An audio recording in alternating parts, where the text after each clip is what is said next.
اللہ نے آدم کو بنایا اور حوا کو ساتھ بیوی بنایا، اولاد بعد میں دی۔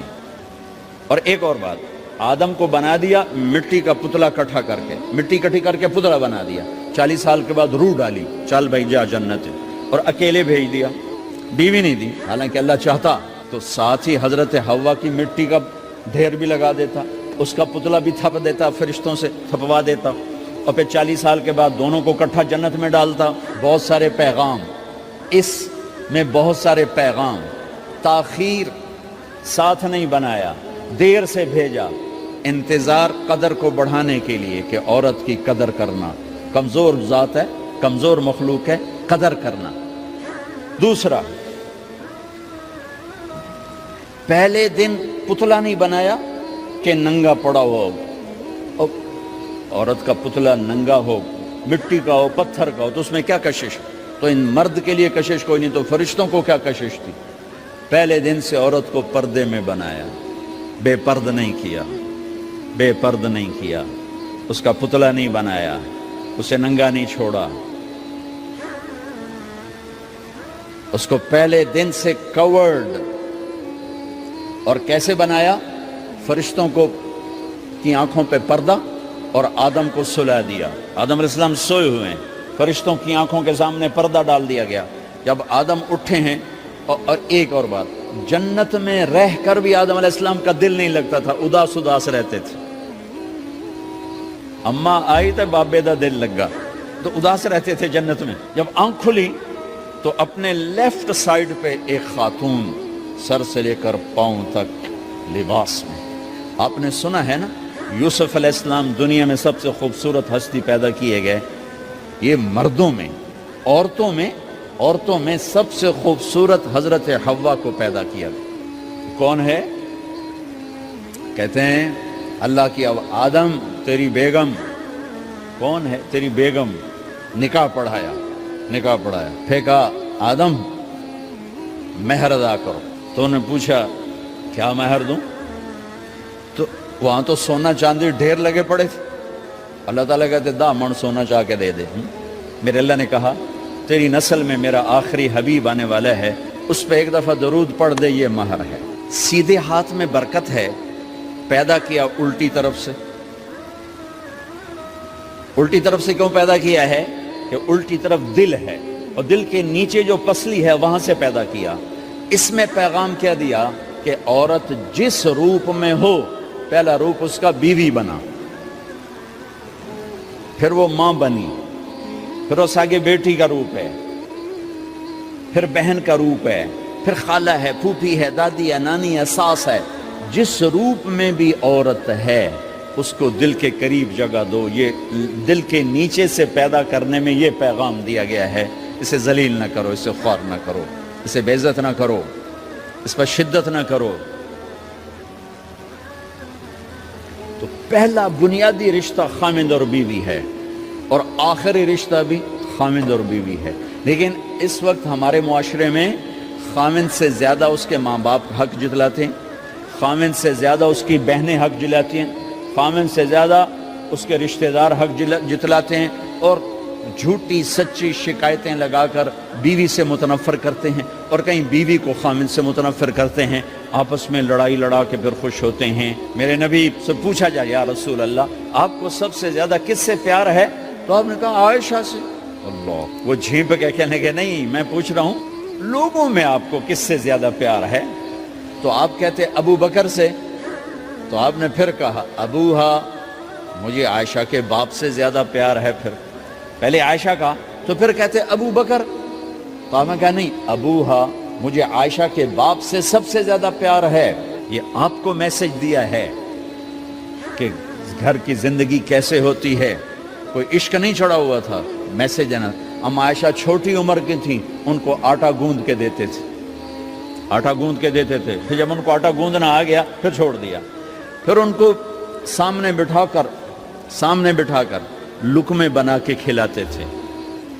پھر ہم عائشہ رضی اللہ تعالیٰ عنہ کوئی گوشت کا ٹکڑا، وہاں بڑے بڑے گوشت کے ٹکڑے پکائے جاتے تھے، تو کوئی گوشت کا ٹکڑا اٹھایا اور ایسے 2-4 جگہ سے نوچا اور پھر رکھ دیا، سارا کھایا نہیں جاتا تھا، تو اللہ کے نبی اسی کو اٹھاتے اور حضرت عائشہ کو دکھا کر جہاں سے حضرت عائشہ نے نوچا ہوتا تھا وہاں سے یوں کاٹ کے دکھاتے تھے.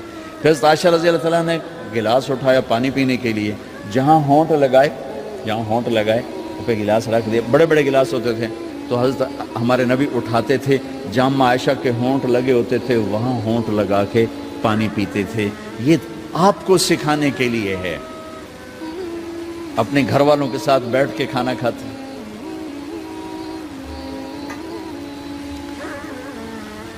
یہ میرے نبی کی معاشرت ہے, یہ میرے نبی کی زندگی. گھر میں جھاڑو دیتے, اپنے کپڑے خود دھوتے,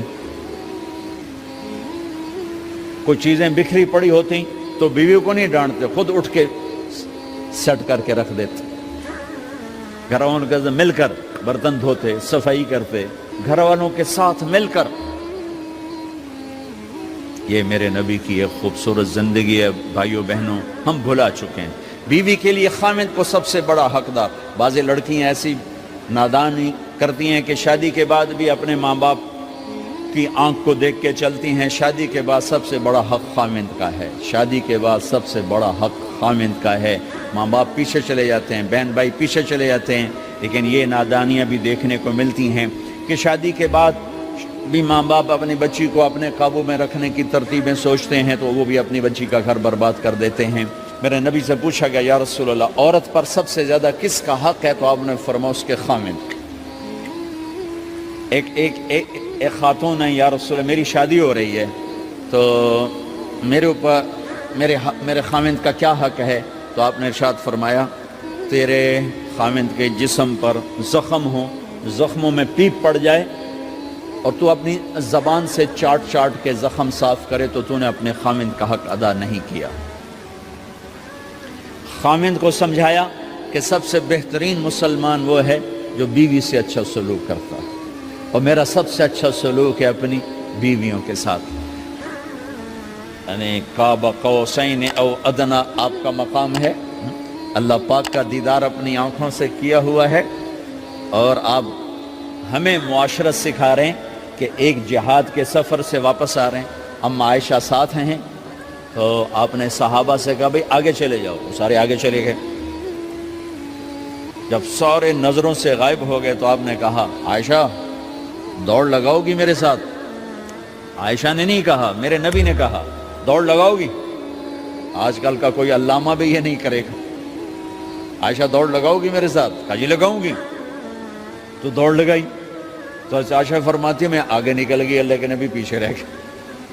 چاہے آپ جان بوجھ کے آستہ ہوئے ہوں ان کی دل جوئی کے لیے. کچھ سال گزر گئے, پھر جہاد کے سفر سے واپسی ہو رہی ہے تو آپ نے صحابہ سے کہا بھائی آگے چلے جاؤ. تو سارے آگے چلے گئے, غائب ہو گئے. عائشہ دوڑ لگائیں؟ کہا جی لگائیں. تو فرمایا کہ ان دنوں میں ذرا موٹی ہو گئی تھی, جب دوڑ لگائی تو اللہ کے نبی آگے نکل گئے. تو پھر آپ نے کہا عائشہ ہذہ بتلک, عائشہ اب تیرا میرا حساب برابر ہو گیا. اس دفعہ تو آگے نکل گئی, آج میں آگے نکل گیا. یہ میرے نبی کی معاشرت ہے کہ بھری محفل میں کہہ رہے ہیں مجھے عائشہ سے سب سے زیادہ پیار ہے. اور عرب میں عیب تھا, جیسے ہمارے ہاں بھی عیب ہے کہ کوئی بھری محفل میں کہ مجھے بیوی سے سب سے زیادہ پیار. کہ تیری ماں کتنے گئی؟ بھائی ماں کا اور خانہ ہے, بیوی کا اور خانہ ہے. ماں کی اور جگہ ہے, بیوی کی اور جگہ ہے. تو میں آپ سب سے کہتا ہوں, ماں باپ کی وجہ سے بیویوں پہ زیادتی نہ کرو, بیوی کی وجہ سے ماں باپ پہ زیادتی نہ کرو. بڑے ہو تو بڑے بنو. ہمارے نبی تھے, آپ سسر بھی ہیں نا, آپ نے 4 بیٹیوں کی شادیاں, 2 تو ایک ہی کو دے دی عثمان کو, رقیہ اور ام کلثوم رضی اللہ تعالیٰ عنہما حضرت عثمان کے نکاح میں. ابو العاص رضی اللہ تعالیٰ عنہ کو زینب, اور سب سے پیاری محبوب بیٹی حضرت علی رضی اللہ تعالیٰ عنہ. باقی 3 نکاح بڑے سادہ کیے. حضرت فاطمہ کا نکاح بڑے دھوم دھام سے کیا. ان کا رشتہ لے کر صدیق آئے, یا رسول اللہ میں خواہش مند ہوں, آپ چپ رہے. پھر حضرت عمر بعد میں گیا, یا رسول اللہ میں خواہش مند ہوں, آپ چپ رہے. تو عبد الرحمن بن عوف رضی اللہ تعالیٰ نے حضرت علی سے کہا, علی تو جا, تجھے دے دیں گے. وہ کہنے کہ میں تو بہت غریب ہوں, مجھے کہاں دیں گے. حضرت علی کا ذاتی گھر بھی نہیں تھا, کسی سے ایک کوٹھا مانگ کے اس میں رہ رہے تھے مدینہ میں. کہا نہیں تو جا جا. تو یہ مسجد میں پہنچے, اللہ کے نبی کو دیکھا تو ایسا روب طاری ہوا کہ بولے ہی کچھ نہیں. اللہ کے نبی کو تو پتہ ہے کہ کیا ہے اور کس لیے ہے. تو آپ نے کہا علی کیسے آئے؟ چپ. کہا لگتا ہے فاطمہ کے رشتے کے لیے آئے ہو. جی ہاں. تو آپ نے کہا انشاءاللہ. اتنا کہا انشاءاللہ اور چپ ہو گئے. تو حضرت علی چپ کر کے اٹھ کے باہر آ گئے. صحابہ باہر کھڑے ہوئے تھے. تو کہنے لگے یار دیکھا نا, میں تمہیں پہلے ہی کہتا تھا مجھے نہ بھیجو, انکار ہو گیا, بولے ہی کچھ نہیں. تو حضرت عبد الرحمن بن عوف کہنے لگے جنہوں نے بھیجا تھا وہ کچھ تو کہا ہوگا, کہ بس انشاءاللہ کہا. کہا تو اللہ کے بندے ہاں ہو گئی, نبی کی انشاءاللہ ہاں ہوتی ہے, یہ ہاں کیوں نہیں کی؟ سبحان اللہ, اللہ اکبر, یہ ہاں کیوں نہیں کی؟ گھر گئے, فاطمہ علی کا رشتہ آیا ہے کر دوں, اس لیے ہاں نہیں کی. ہم تو بیٹیوں سے پوچھتے ہی نہیں, ایپ سمجھتے ہیں بیٹیوں سے پوچھنا. یہ میں گاں نو بن چھڑیا قلعے نال, ایویں اسی دیاں نو بن چھڑنے قلعے نال. مجھے ایک اپنی مطلب برادری لیول کے ایک خاتون کا فون آیا کہ مولانا پڑھایا مجھے لاہور میں اچھے کالجوں میں, اور میری منگنی کرتے وقت مجھ سے پوچھا ہی نہیں, اور ایک شرابی سے منگنی کر کے مجھے اطلاع دی سی تیری منگنی کر چھڑی ہے, فلانی تاریخ نو تیرا نکاح بھی ہونا ہے. مجھے آج تک گلہ ہے, پوچھ لیتے. اگر نہیں پوچھا تھا چلو میں نہ ساڑھے پنجاب کوئی نہیں پوچھ دے, گاں مجھ دی طرح ٹور چھڑ دیں, تو چلو اتنا تو ویکھ لیندے بھی کم از کم شراب تو نہ پیندا ہویا. ایک شرابی نال میرا نکاح کر چھڑ, ساری زندگی اڈیاں رگڑ رگڑ میری گزر گئی. علی جیسا رشتہ آیا ہو تو اوپر سے حکم بھی آ چکا ہو کہ علی کو ہی دینا ہے, تو پھر آپ فاطمہ سے پوچھیں فاطمہ تیرا رشتہ آیا ہے علی کا کر دوں؟ حضرت فاطمہ نے ہاں کی تو پھر مسجد تشریف لائے. یہ آپ کو معاشرت سکھائی جا رہی ہے, انسان زندگی کیسے گزارنی ہے, مرد عورت ہے زندگی کیسے گزارنی ہے. پہلا رشتہ جو قائم ہوا دنیا میں وہ ہے خامد اور بیوی. حضرت آدم اور حوا کا نکاح ہوا. اللہ تعالیٰ نے عورت کو کمزور بنایا تو پہلے دن سے اس کو عزت اور احترام دیا تاکہ ساری زندگی اس کمزوری سے ناجائز فائدہ نہ اٹھایا جائے بلکہ اس کو عزت دی جائے. کہ آدم علیہ السلام کے لیے مٹی کٹھی کی, پانی ڈالا, گوندھا اور ایک اسٹیچو بنایا اور ڈال دیا. جب وہ خشک ہوا اس میں روح ڈالی, اور پھر وہ ننگے بدن تھے, پھر ان کو جنت کے کپڑے پہنائے اور جنت میں ڈال دیا. اس کائنات کا حسن بھی عورت سے ہے اور جنت کا حسن بھی عورت سے ہے. حضرت آدم علیہ السلام جنت میں, لیکن بابے جی دا دل ہی نہیں لگتا, کلے کلے ہی ٹورے پھر دیں.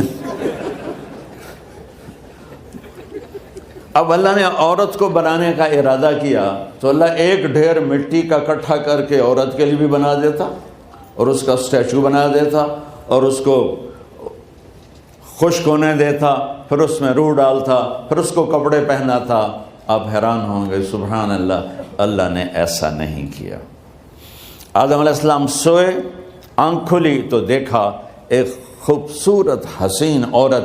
یہ بات اکثر لوگوں کو معلوم ہوگی کہ یوسف علیہ السلام دنیا کے حسین ترین انسان تھے, اور یہ بات شاید کسی کو معلوم نہیں ہوگی کہ دنیا کی سب سے حسین خوبصورت عورت حضرت حوا ہے.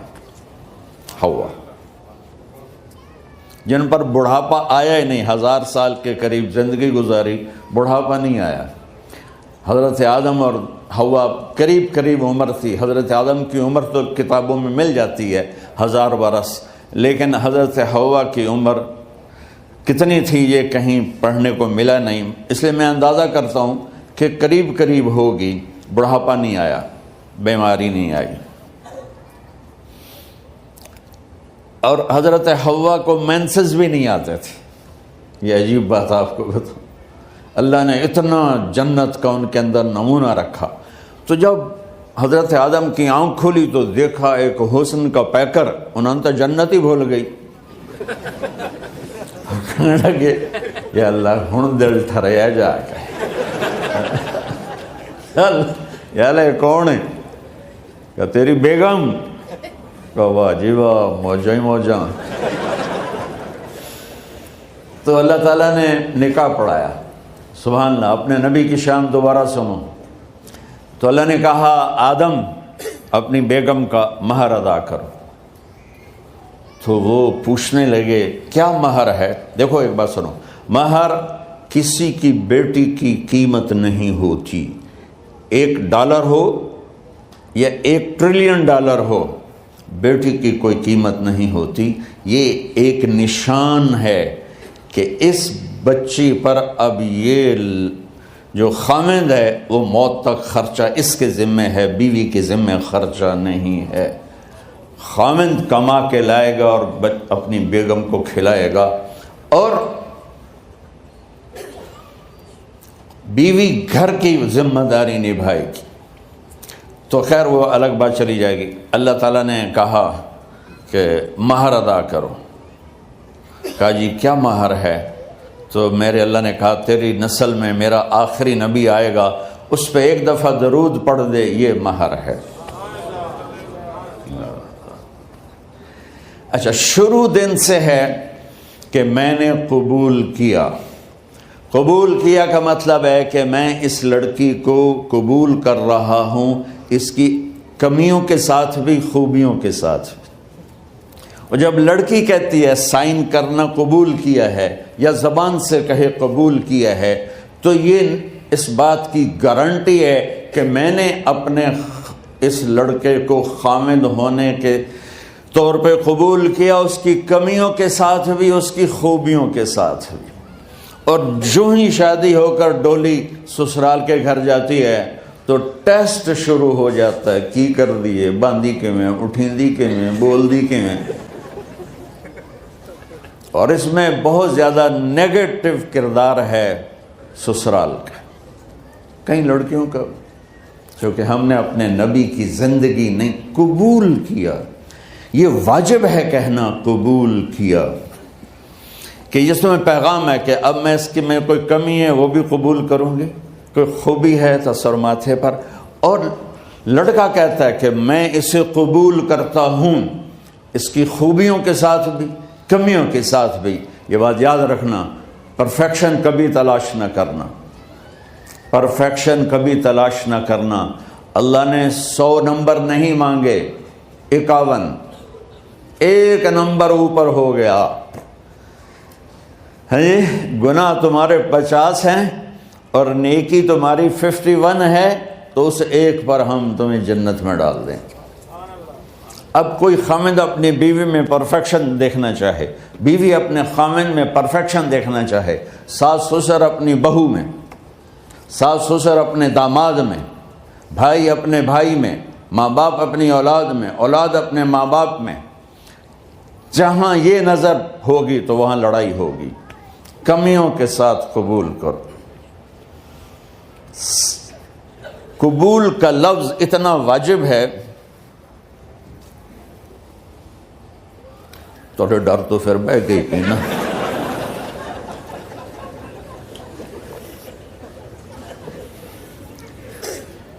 قبول کا لفظ اتنا ضروری ہے کہ اس کے بغیر نکاح ہی نہیں ہوتا. میں یہ کئی جگہ لطیفہ سنا چکا ہوں، اور واقعی قصہ بھی ہے، ایسے لطیفہ نہیں ہے. میرے دوست ہیں، ذمہ دار ہیں اچھے، تو ان کے گاؤں کا ایک بچہ چھوٹی عمر میں بسوں پہ جا کے نا وہ جاب پہ لگ گیا. تو اس کا کام ہوتا ہے بس کو صاف کرنا، ڈرائیور کو چائے پلانا، اور جہاں کہیں رش ہو تو اس کو ڈائریکشن دینا، استاد جی کٹ لو، استاد جی آن دیو، استاد جی جان دیو. تو یہ اس کا محاورہ بن جاتا ہے. اب اس کا نکاح ہوا تو مولانا صاحب نے کہا بھائی عبد الرحمن، میں فرضی نام لے رہا ہوں، نام مجھے اس کا یاد نہیں، عبد الرحمن زینب بنت اسلم نو تیرے نکاح دیتا 500 مہر تو قبول کیتا؟ تھوڑی دیر سوچ کے کہندا جی آن دیو. اس نے ساری زندگی آن دیو ہی سیکھا تھا.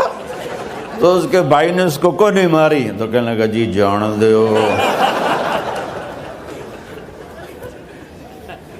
مولانا صاحب نے کہا آن دیو جان دیو نال کم نہیں بننا. تو آگا میں قبول کیتا.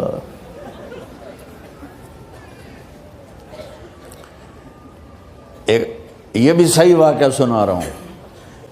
ایک نوجوان نے بیوی کو 3 طلاق دے دی کٹھی. اب ہو گیا پریشان, مولانا صاحب کے پاس گیا, کوئی میرے جیسا ہوگا.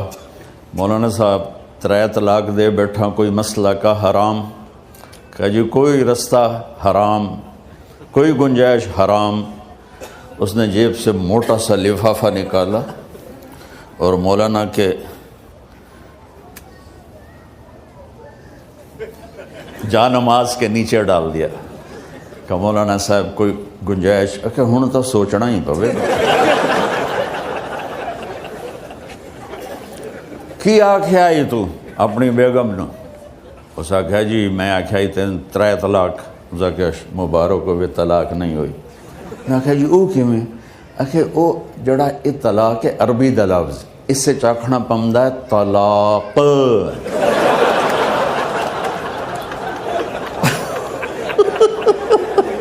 یہ آپ کو صحیح واقعہ سنا رہا ہوں. تو تم نے تو چھوٹے کاف کے ساتھ کہا ہے طلاق. او کاف تا کتے آلا ہے. موجاں کر ایک لفافہ ہو راوے تو چاہے ساری زندگی دا حلال کر دے. لفظ قبول اتنا ضروری ہے. تو میرے نبی نے 11 شادیاں کی. اللہ کی قسم شوق کی نہیں تھی. ما تزوجت وما زوجت الا بوحی من السماء نزل به جبریل. کہ لوگوں سن لو میری بات غور سے, مجھے عورت کی کوئی رغبت نہیں ہے. میں نے جہاں شادی کی, جہاں بیٹی کی شادی کی, پہلے اللہ نے آسمان سے جبریل بھیج کے حکم دیا, پھر میں نے قدم اٹھایا. تو پہلا رشتہ خاوند اور بیوی ہے جو اس کائنات میں جڑتا ہے. یہ دنیا کا سارے رشتوں میں نمبر 1 رشتہ ہے, سب سے خوبصورت رشتہ ہے, سب سے اہم رشتہ ہے, سب سے بڑا رشتہ ہے. والدین کے لیے چند آیات ہیں, اولاد کے لیے چند آیات ہیں, بہن بھائیوں کے لیے چند آیات ہیں, خاوند اور بیوی کے لیے سینکڑوں آیات ہیں, سینکڑوں. تو اگر آپ اپنے گھروں میں کامیابی دیکھنا چاہتے ہو, اپنے گھر کو ہاؤس کی بجائے ہوم دیکھنا چاہتے ہو, خوشی کا اگر آپ اسے گہوارہ بنانا چاہتے ہو, اللہ کی قسم ڈگریوں سے نہیں ہوگا, محبت سے ہوگا. میرے نبی سے پوچھا گیا یا رسول اللہ اسلام کا سب سے مضبوط عمل, نہیں میرے نبی نے سوال کیا, بولو بھائی اسلام کا سب سے مضبوط عمل کیا ہے؟ صحابہ نے کہا نماز. نہیں سبحان اللہ, ابھی میں نماز کی کتنی اہمیت بتا چکا. انہوں نے عرض کیا جہاد, آپ نے فرمایا نہیں. تو صحابہ نے عرض کیا روزہ, آپ نے فرمایا نہیں. اللہ اکبر. کہ یا رسول اللہ حج, آپ نے فرمایا نہیں. تو سارے صحابہ حیران ہو گئے, یا رسول اللہ نماز, جہاد, روزہ, حج, تو پھر کیا ہے؟ اب سننا سارے بہن بھائی, مستورات, بچے بچیاں. آپ نے فرمایا اسلام کا سب سے مضبوط اور بڑا عمل ہے آپس میں اللہ کے لیے محبت کرنا. اگر آپ اپنے گھروں میں حسن دیکھنا چاہتے ہو تو ایک دوسرے سے محبت کرو, اظہار محبت کرو. اور محبت کے پیدا ہونے کے لیے بہت ساری چیزیں ہیں, لپیٹ کے 2 میں کر لیتا ہوں. 2 میں بیوی کی خوبی دیکھو, کمی نہ دیکھو. خاوند کی خوبی دیکھو, کمی نہ دیکھو, پہلی بات. دوسری بات, اس زبان سے زہر نہ اگلو محبت کے پھول. اس زبان سے کڑوے جملے نہ ہوں, طنز نہ ہو, ٹونٹنگ نہ ہو, بیزن نہ کرو, انسلٹ نہ کرو, تو آپ کے دل جڑ جائیں گے. یاد رکھو شکلوں سے زندگی آباد نہیں ہوتی, زندگی اخلاق سے آباد ہوتی. تو اپنے گھر سے ٹونٹنگ نکال دو. نہ کہا کا مطلب ہے بارش کا زمین میں جذب ہو کر یکجان ہو جانا. دو زندگیوں کا محبت میں جذب ہو کر یکجان ہو جانے کو نکاح کہتے ہیں. نکاح آنکھوں میں نیند کا اتر کے سلا دینا. نکاح خامد اور بیوی کا ایسی محبت دینا کہ چین کی نیند آ جائے. نکاح اعتماد کرنا، بھروسہ کرنا. خامد بیوی پہ بھروسہ کرے، بیوی خامد پہ بھروسہ کرے. اے نوے لوک کے فون چیک ہو رہے ہوئے کال کتنے کی تھی، کال کتنے کی تھی. عزت دو، اعتماد کرو. چوتھا مطلب درخت کا چھاؤں بنا دینا. نہ کہا میاں اور بیوی، خامد اور بیوی کا محبت کی ایسی چھاؤں بنانا کہ اس کے نیچے اولاد کا پودا خوبصورتی سے پیدا ہو سکے. نہ کہا صرف لفظ نکاح کے مطلب بتا رہا ہوں. نہ کہا مریض کو، کدھر ڈاکٹر بیٹھے ہیں میرے سامنے بیٹھے ہیں، مریض کو دوا ایسی دینا کہ وہ شفا یاب ہو جائے. آپس کے ایسے تعلق بنانا کہ زندگی کو شفا مل جائے. میرے بھائی بہنوں، میں آپ کو اپنے نبی کی زندگی بتا رہا ہوں.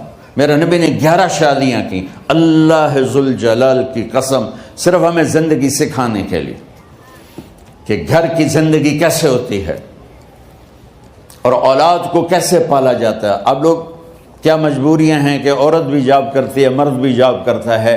عورت کی سب سے بڑی جاب اپنی نسل کو پالنا ہوتا ہے. جب یہاں ٹائم نہیں ملتا بچے کو، نہ ماں سے ملتا ہے نہ باپ سے ملتا ہے، تو پھر وہ جنگل کا پودا بن جاتا. یہ تو وینکوور ہے. فیصل آباد کی بات سناتا ہوں.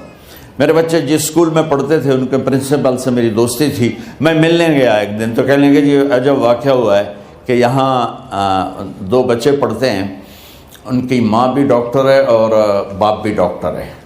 تو وہ دونوں آئے ہیں میرے پاس کہ ہمارے بچوں نے 3 دن ہو گئے ہیں گھر میں کھانا نہیں کھایا، تو ہم پریشان ہیں، ہمیں بتاتے نہیں. کائنڈلی آپ پوچھ کے بتائیں کہ وہ کھانا کیوں نہیں کھا رہے. ایک باری کر کے بھی دکھا دو.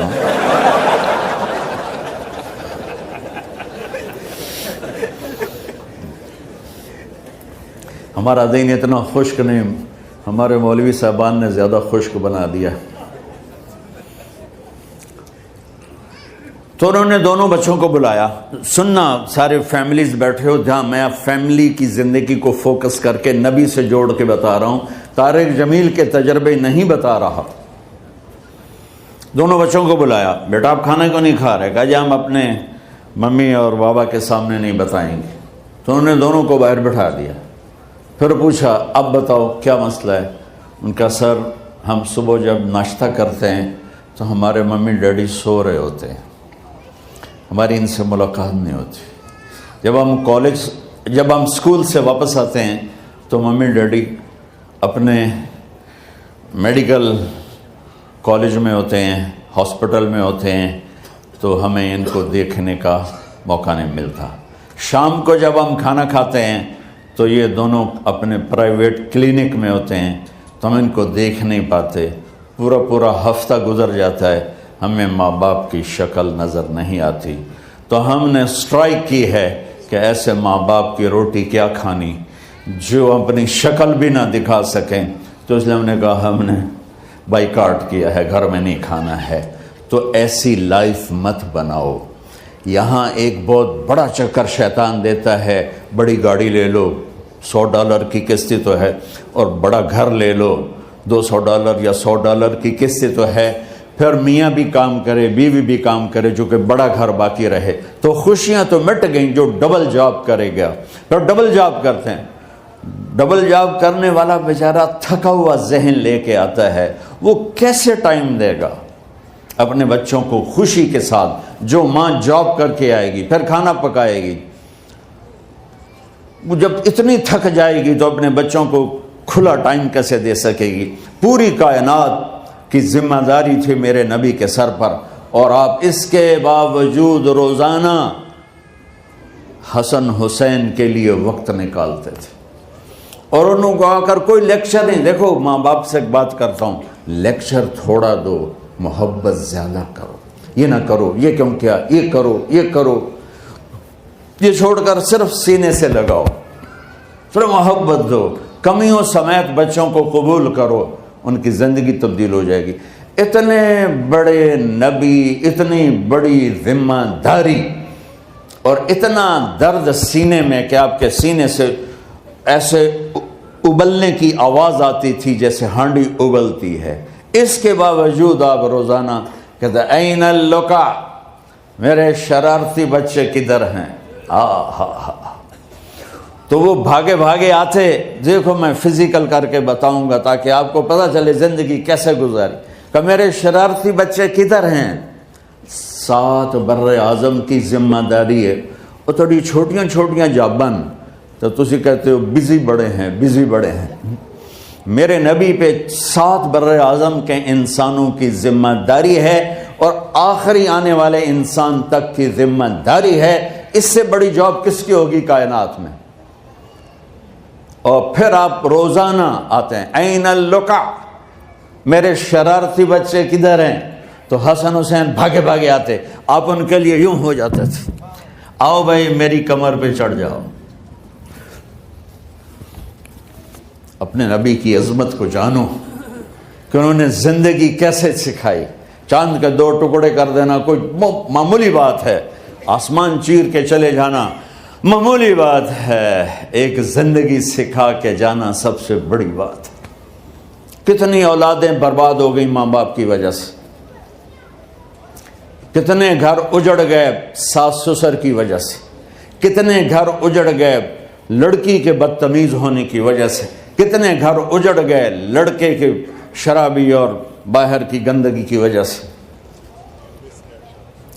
زندگی سیکھو۔ یہ اتنے بڑے نبی ہو کر آپ یوں ہو رہے ہیں جیسے میں نے آپ کو کر کے دکھایا، دونوں کو اوپر بٹھا لیتے اور کمرے میں چکر لگاتے تھے، پھر یوں کر کے پوچھتے تمہارا اونٹ کیسا ہے، پھر دونوں کو اتار دیتے اور اپنی نواسی زینب جن کو حضرت علی کی وراثت ملی، کس کی؟ علم کی، فصاحت اور بلاغت کی، ان کو کمر پہ بٹھا لیتے اور اکیلی زینب کو پورے گھر میں چکر لگواتے تھے۔ اور بھی دکھ ہیں زمانے میں محبت کے سوا، راحتیں اور بھی ہیں وصل کی راحت کے سوا، کیا صرف کمانا ہی کام ہے؟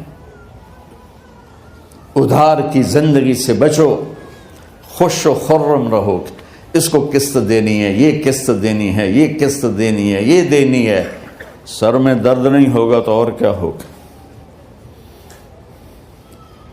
تو آپ اتنے بڑے عظیم ہو کر وقت نکال رہے ہیں۔ اور حضرت ابو ہریرہ فرماتے ہیں میری آنکھوں نے دیکھنا سارے کہ آپ نے کبھی حسن کبھی حسین یہاں جیسے مائیں کرتی ہیں ادھر کھڑا کیا ہوا ہے اور جھولا جھولا رہے ہیں ایسے، اور ان کے دونوں ہاتھ پکڑ کر کہہ رہے ہیں آ جاؤ اوپر، آ جاؤ اوپر، آ جاؤ، آگے پہاڑی ہے، اوپر آ جاؤ، آگے پہاڑی ہے۔ تو ایسے ایسے آتے اور اوپر آؤ، وہ یہاں آ جاتے، آگے آؤ، وہ یہاں آ جاتے، آگے آؤ، وہ یہاں آ جاتے، تو پھر آپ یوں ہو جاتے، آگے آؤ، تو چڑھتے چڑھتے یہاں آ جاتے، یہاں وہ یہاں آ جاتے، تو آپ ان کے ہاتھ فکس کر کے آگے بڑھ کر ان کے ہونٹوں کا بوسہ لیتے اور کہتے یا اللہ میں ان سے پیار کرتا ہوں، تو بھی ان سے پیار فرما۔ بھائیو اللہ کی قسم، پیسے سونے چاندی سے زندگی میں خوبصورتی نہیں آتی، نبی کی غلامی سے زندگی میں خوبصورتی آتی ہے۔ اتنے بڑے نبی ہیں اور حضرت عائشہ سے کہہ رہے ہیں دوڑ لگائیں۔ یہاں کسی مولانا سے پوچھو اپنی بیوی سے کبھی کہا اس نے کہ دوڑ لگائیں؟ الٹا سوٹا لے آتے کھلو جاوے گا۔ عائشہ دوڑ لگائیں، اور واپسی کہاں سے ہو رہی ہے؟ دوڑ کہاں لگ رہی؟ جہاد کے سفر سے واپسی ہو رہی، اور آپ نے اپنے صحابہ سے کہا سب آگے چلے جاؤ۔ جب سارے آگے چلے گئے اور کوئی نظر نہیں آ رہا تو آپ نے کہا عائشہ آؤ دوڑ لگائیں۔ تو حضرت عائشہ کہتی ہم نے دوڑ لگائی تو میں آگے نکل گئی، لیکن ابھی پیچھے رہ گئے۔ کچھ سال گزرے تو پھر ہم سفر سے واپس آ رہے تھے تو آپ نے صحابہ سے فرمایا سب آگے چلے جاؤ، چلے گئے۔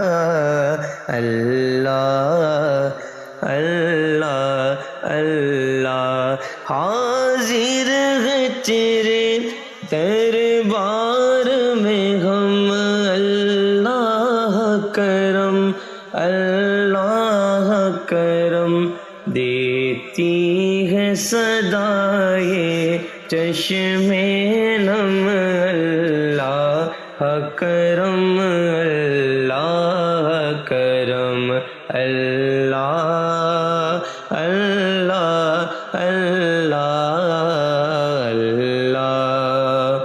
اللہ اللہ۔ آپ نے کہا عائشہ دوڑ لگائیں، میں نے کہا جی لگائیں۔ کون دنوں میں ذرا موٹی ہو گئی تھی، تو پھر اللہ کے نبی آگے نکل گئے، میں پیچھے رہ گئی۔ تو آپ نے کہا عائشہ حاضہ بتلک، آج تو اور میں برابر دلیلیں مانگتا ہے اور مجھے مثالیں دیتا ہے اور مجھے کہتا ہے اس پرانی ہڈی کو کون زندہ کرے گا جو سرما بن گئی۔ قل یحییھا الذی انشأھا اول مرہ، بتاؤ میرے حبیب کہ اسے وہ زندہ کرے گا جس نے اسے بنایا اور پیدا کیا تھا۔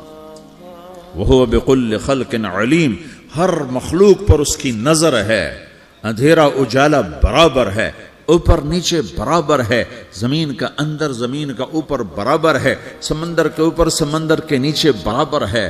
800 میٹر کے بعد سورج کی روشنی سمندر کے اندر سفر نہیں کر سکتی، 800 میٹر کے بعد نیچے اندھیرا ہے، کالی رات ہے، اوپر 12 بجے کا سورج ہے اور آسمان صاف ہے اور چمکتی دھوپ ہے، اور سمندر میں 800 میٹر کے بعد اندھیرا ہے اور اس میں کھرب ہا کھرب ملین ٹریلین اللہ مچھلیوں کو پیدا بھی کرتا ہے، زندگی بھی دیتا ہے، رزق بھی دیتا ہے، موت بھی دیتا ہے، غذا بھی پہنچاتا ہے۔ کسی ایک سے ایک لمحے کے لیے میرا رب غافل نہیں ہے۔ لا يعزب عن ربك من مثقال ذرہ، ایک ذرے سے ایک ذرہ بھی تیرے رب کی نظر سے چھپ نہیں سکتا۔ اینما تکونوا یأت بکم اللہ جمیعا، جدھر جاتے ہو چلے جاؤ، اللہ کھینچ کے واپس لائے گا، اپنے سامنے کھڑا کرے گا۔ تو موت کے بعد کیا ہے؟ میں مختصر ہر چیز کا جواب قرآن سے دے رہا ہوں۔ موت کے بعد کیا ہے؟ تو میرا رب کہتا ہے یوم نسیر الجبال، میرا رب کہتا ہے پہلے ایک ہے طارق جمیل کی موت اور ایک ہے کل کائنات کی موت۔ ابھی مارتا ہوں ایک ایک کو اور ایک دن ماروں گا سب کو۔ وہ کیا ہے؟ اذا وقعت الواقعہ، اس نے ہونا ہے، لیس لوقعتها کاذبہ، اسے روک کوئی نہیں سکتا، اسے جھٹلا کوئی نہیں سکتا۔ خافضۃ الرافعہ، کچھ اونچے کچھ نیچے۔ کیسے ہوگا؟ اذا رجت الارض رجا، زمین میں زلزلہ، وبست الجبال بسا فکانت ہباء منبثا، اور پہاڑ تھر تھرائے کپ کپائے اور ریزہ ریزہ ہو گئے۔ یہ ایک دن آنے والا ہے۔ یوم تشقق السماء، آسمان پھٹے گا۔ اذا السماء انفطرت واذا الكواكب انتثرت واذا البحار فجرت واذا القبور بعثرت، ہر شے اکھڑ گئی، ہر شے کو اکھاڑ پچھاڑ دیا۔ اذا الشمس كورت، سورج، واذا النجوم انكدرت، ستارے، وَإِذَا الْجِبَالُ سُيِّرَتْ، پہاڑ، وَإِذَا الْعِشَارُ عُطِّلَتْ، جانور، وَإِذَا الْبِحَارُ سُجِّرَتْ، یہ تمہارا دو سمندر، یہ سب میرا رب کہتا ہے مٹا دوں گا، ختم کر دوں گا، کچھ باقی نہیں چھوڑوں گا۔ كُلُّ مَنْ عَلَيْهَا فان، ہر شے کو فنا ہے۔ وَيَبْقَى وَجْهُ رَبِّكَ ذُو الْجَلَالِ وَالْإِكْرَامِ، ایک تیرے رب کو بقا ہے، باقی سب کو موت ہے۔ سب کو موت دے کر پھر اللہ ملک الموت سے پوچھے گا، موت کے فرشتے سے، کون باقی ہے؟ حالانکہ اللہ کو پتہ کون باقی، زمین والے مر گئے، آسمان والے مر گئے، پیچھے رہ گئے 4 فرشتے جنہوں نے عرش کو پکڑا ہوا ہے، اور 4 فرشتے جو اللہ کے مقرب ہیں۔ تو اللہ تعالیٰ پوچھے گا کون باقی؟ وہ کہے گا یا اللہ بھائی یہ فرشتے باقی ہیں۔ تو اللہ تعالیٰ فرمائیں گے عرش کے فرشتوں کو موت دے دو، تو دھڑم گریں گے عرش کے فرشتے۔ پھر اللہ تعالیٰ کہا کون باقی؟ تو وہ کہیں گے یا اللہ یہ جبریل میکائیل اسرافیل اور تیرا غلام. تو اللہ تعالیٰ فرمائے گا جبریل میکائیل مر جائیں تو اللہ کا عرش بول پڑے گا, عرش یا اللہ جبریل میکائیل کو بچا لو. تو اللہ تعالیٰ فرمائے گا اسکت فقط کتبت الموت علی من کان تحت عرشی, چپ ہو جاؤ میرے عرش کے نیچے سب کو مرنا ہے. یہ کیا دنیا ہے, یہ کیا دنیا ہے. کس کے پیچھے ایمان کے سودے ہو رہے ہیں, کس کے پیچھے جھوٹ بول بول کے مال بیچے جا رہے ہیں, کس کے پیچھے رشتے اور ناتوں کو توڑا جا رہا ہے, کس کے پیچھے بھائی بھائی سے لڑ رہا ہے. یہ کیا ہے, یہ کیا دھوکہ ہے, یہ دھوکے کا گھر, یہ مچھر کا پر, یہ مکڑی کا جالا. گزر جاؤ اس سے اپنی آخرت کا سامان تیار کرتے ہوئے. پھر اللہ کہے گا کون باقی, کہے گا یا اللہ اسرافیل اور تیرا غلام. اسرافیل کے ہاتھ میں وہ سور ہے جو پھونک رہا ہوگا. تو اللہ تعالیٰ کہے گا اسرافیل مر جائے, وہ گیا اسرافیل, اور جو سور تھا وہ اڑ کر جیسے یہ فانوس لٹکا ہوا ہے چھت کے ساتھ, ایسے عرش کے ساتھ جا کر وہ لٹک جائے گا سور. پھر اللہ کہے گا کون باقی, تو اب ملک الموت کی ٹانگیں کانپنے لگ جائیں گی, سب کی روح نکالنے والے کی باری آ گئی, کہ اللہ وہ سب تو اوپر تو ہے اور نیچے میں ہوں. تو میرا اللہ کہے گا مت, مر جا, تو بھی میری ایک مخلوق, خلق من خلق. تو ملک الموت ایک چیخ مارے گا, ایسی چیخ مارے گا کہ زمین آسمان ہوتے تو پھٹ جاتے, وہ پہلے ہی پھٹ چکے ہیں. سب کو موت دینے کے بعد اللہ کہے گا من کان علی شریکن فلیات, کوئی ہے میرے مقابلے تو آؤ آؤ. من کان علی شریکن فلیات, کوئی میرے مقابلے میں ہے تو آؤ آؤ. من کان علی شریکن فلیات, کوئی میرے مقابل ہے تو آؤ آؤ. کون آئے, سب کو تو موت دے چکا ہے. پھر اللہ زمین آسمان کو جھٹکا دے گا, کہے گا انا الملک, میں بادشاہ ہوں. پھر دوسرا جھٹکا دے گا, پھر کہے گا انا القدوس السلام المومن, میں ہوں قدوس سلام مومن. پھر تیسرا جھٹکا دے گا, پھر کہے گا انا المہیمن العزیز الجبار المتکبر. پھر اللہ تعالیٰ کہے گا این الملوک, بادشاہ کہاں ہے؟ این الجبارون, ظالم کہاں ہیں؟ این المتکبرون, تکبر کرنے والے کہاں ہیں؟ لمن الملک اليوم, آج بادشاہ کون ہے؟ کوئی ہو تو جواب دے. پھر اللہ خود کہے گا للہ الواحد القہار, آج اکیلے اللہ کی بادشاہی ہے, اللہ کی بادشاہی ہے, اللہ کی بادشاہی ہے, جسے زوال نہیں, زوال نہیں. عباسی خلیفہ واثق باللہ مرنے لگا 32 سال کی عمر میں. تو جب موت نے, جب بڑا ظالم تھا, بڑے علماء شہید کے اس خلق قرآن کے مسئلہ میں, تو جب موت نے جھٹکا دیا تھا یا من لا یزال ملکہ ارحم من زال ملکہ, اے وہ بادشاہ جس کا ملک ختم نہیں ہو سکتا, اس پہ رحم کر جس کا ملک ختم ہو گیا, ملک ختم ہو گیا. پھر اللہ تعالیٰ کہے گا انی بدأت بالدنیا ولم تکن شیئا وانا الذی اعیدہا, میں نے دنیا کو بنایا, میں نے مٹایا, اب دوبارہ زندہ کروں گا. اب اگلا مرحلہ آ گیا, وہ کیسے ہوگا؟ وہ بھی اللہ نے قرآن میں بتایا. وہ کیسے ہوگا؟ یوم نسیر الجبال, ہم پہاڑوں کو ہٹا دیں گے, سمندر مٹا دیں گے. وتری الارض بارزہ, زمین ننگی ہوگی, کھلی, نہ پہاڑ, نہ صحرا, نہ دریا, نہ سمندر, نہ جھیل, نہ ساؤتھ پول, نہ نارتھ پول جہاں برف جمی ہوئے. قاعا صفصفا وحشرناہم, اور پھر میں تمہیں جمع کروں گا. فلم نغادر منہم احدا, ایک بھی پیچھے نہیں چھوڑوں گا. کس لیے؟ لقد احصاہم, میں نے گھیرے میں لیا ہوگا. وعدہم عدا, ایک ایک کو گن گن کے اٹھاؤں گا. وَقُلٌ آتِيهَ يَوْمَ الْقِيَامَةِ فَرْدًا, اور آج تم سب اکیلے اکیلے میری بارگاہ میں پیش کیے جاؤ گے. وَلَقَدْ جِئْتُمُونَا فُرَادًا كَمَا خَلَقْنَاكُمْ أَوَّلَ مَرَّةٍ, میں نے تمہیں جیسے ماں کے پیٹ سے تنہا نکالا تھا, آج تمہیں تنہا نکالوں گا. عُرَاةً حُفَاةً غُرْلًا, یہ حدیث کے الفاظ ہیں. ننگے بدن, ننگے سر, ننگے پاؤں اللہ تعالیٰ اٹھائے گا قبروں سے. ہو.